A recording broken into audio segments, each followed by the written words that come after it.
En este video vamos a hablar sobre funciones pares y funciones impares. En primer lugar, la definición de función par dice que una función par es aquella que f de x es igual a f de menos x. Vamos a ver esto en una gráfica para tratar de comprender qué significa esto. Acá tenemos el ejemplo de una función par y vemos que al deslizar el punto A, que lo podemos hacer con este deslizador, con el mouse o bien con el dedo si estamos desde el celu, este applet se los voy a dejar.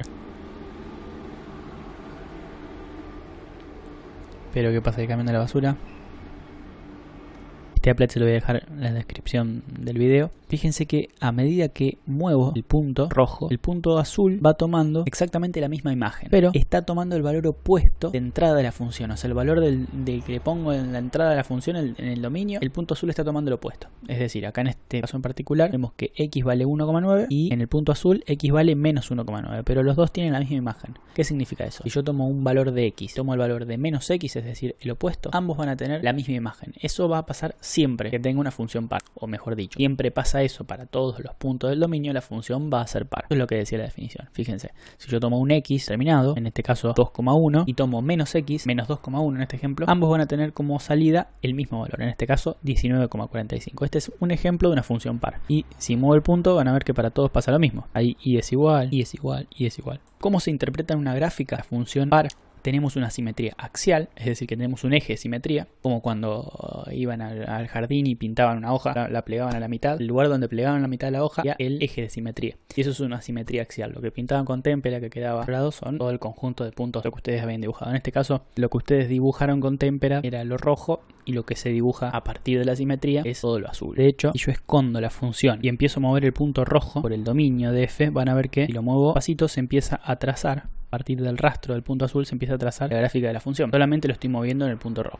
Eso es lo que me dice entonces la definición de función par. Todos los x del dominio, f de x es igual a f de menos x. ¿Qué pasa en las funciones impares? Funciones impares son aquellas en las que tanto los valores que tomemos de x y de menos x estén en el dominio de f de x, que se cumpla la relación menos f de x igual a f de menos x. Parecía la definición de función par, pero tiene un signo más en la f de x. Entonces vamos a ver qué significa esto en la gráfica para entenderlo mejor. Nuevamente acá tenemos un ejemplo en GeoGebra, pero tenemos otra función. Entonces fíjense lo que pasa. Puedo mover nuevamente el punto rojo a partir del movimiento de este deslizador, todo por el dominio función. Y fíjense que en este caso, cuando yo muevo, el valor de f de x acá es 2,3. El valor del punto azul también es, como en el caso anterior, el opuesto, es decir, menos 2,3 para este punto en particular. Pero ahora no solo varía, es decir, no es igual la imagen, sino que la imagen también es opuesta. Volvemos a la definición. Es igual a la de la función par, pero toma la imagen opuesta. Es decir, si yo tomo f de menos x, va a ser igual a menos f de x. Si yo tomo acá f de menos x, que es menos 2,3, va a ser igual a menos f de x. Acá tenemos una simetría también, pero no es una simetría axial, no es una simetría con un eje como en el caso anterior, sino que ahora tenemos una simetría en un punto, que en este caso es el origen de coordenadas, el punto 0, 0. Si se fijan, este segmento, que va desde el punto rojo hasta el origen de coordenadas, es exactamente igual que el segmento que va desde el punto azul hasta el origen de coordenadas. Y si muevo el punto rojo, esos segmentos siguen siendo siempre iguales. Ahí se puede observar la simetría de un punto. Vamos a hacer algunos ejercicios. Demostrar que la función f de x igual a x cuadrado no es impar.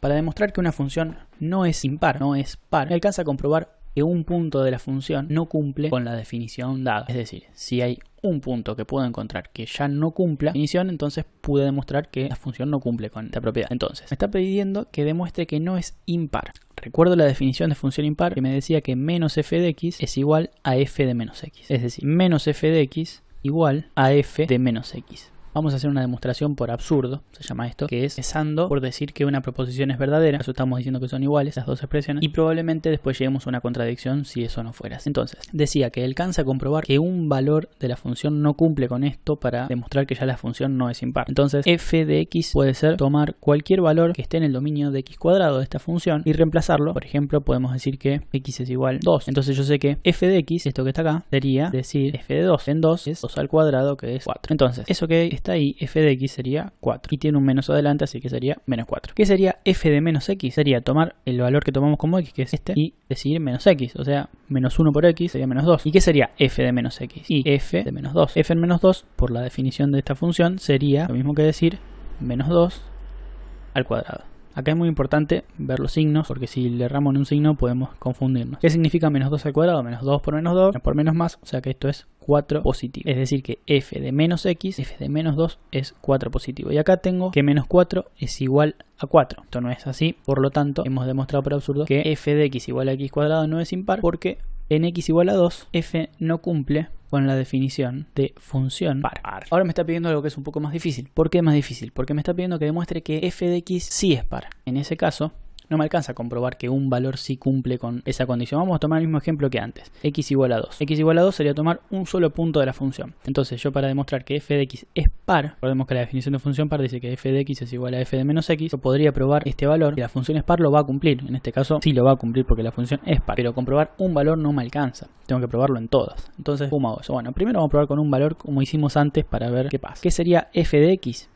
Si estoy evaluando f en 2, sería evaluar f en 2. ¿Y qué sería evaluar f de menos x? Evaluar f en menos 2. Es la misma función que antes y vimos que f en 2 es este valor y f en menos 2 es este valor. Uno es 4 y el otro también es 4. Por lo tanto, lo que podemos decir acá es que la función es par si x es igual a 2. Pero tendríamos que hacer esto con todos los elementos del dominio. Con 1, con 0, con un medio, con un tercio, con pi, con 2pi, con raíz de e al cuadrado. Todos los reales que no podríamos enumerarlo. Entonces, ¿qué hacemos? En vez de evaluarlo con x igual a 2, lo evaluamos para todos los x reales. ¿Cómo se hace eso? Reemplazás f de x por la ley de la función.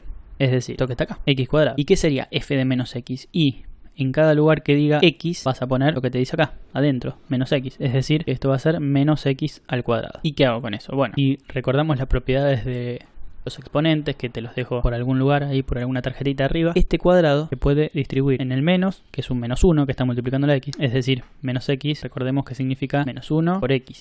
Entonces, este cuadrado puede distribuirse de la siguiente manera. Menos 1 al cuadrado por x al cuadrado igual a x al cuadrado. Y menos 1 al cuadrado sería menos 1 igual a 1. Es decir, que x al cuadrado es igual a x al cuadrado. Y ahí llegamos a demostrar que la función f de x igual a x cuadrado es par. ¿Cómo demostramos que f de x igual a x al cubo no es par? Bueno, de vuelta, definición de función par. F de x igual a f de menos x. Recordemos que para probar que no es par, podemos probar con un solo valor. Ya demostramos que llegamos a un absurdo. Ya está, no hace falta que probemos con la ley. Pero en este caso vamos a probar con la ley para hacerlo de manera concluyente. Entonces, donde me dice f de x, directamente reemplazo por la ley, que en este caso es x al cubo. Y donde me dice f de menos x, sería reemplazar con la ley, pero en vez de poner x, pongo menos x. O sea que sería menos x al cubo. Igual que en el caso anterior, este cubo se puede distribuir, pero ahora voy a tener x al cubo igual a menos 1 al cubo por x al cubo. Y menos 1 al cubo sería menos 1 por menos 1 por menos 1. Esto es menos 1 al cubo. Menos por menos, más. Y más por menos, menos. Es decir que esto es igual a menos x al cubo. Y x al cubo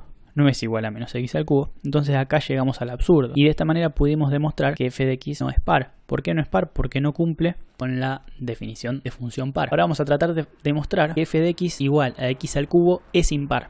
Bien, para hacer eso de la misma manera, pero con la definición de función impar, que es menos f de x igual a f de menos x. Mismo procedimiento que el anterior. Acá tengo f de menos x y acá tengo f de menos x. Si hago el mismo procedimiento que acá, llego que f de menos x va a ser igual a menos x al cubo, que es este último paso al que habíamos llegado antes. ¿Qué significa menos f de x? F de x es tomar esto, x al cubo, y ahora este signo que estaba afuera queda afuera. Y me queda que menos x al cubo es igual a menos x al cubo. Y así demuestro que f de x al cubo es impar. Es posible que en algunas funciones ninguna de las dos definiciones se cumplan. Y eso significaría que la función no es par ni tampoco es impar.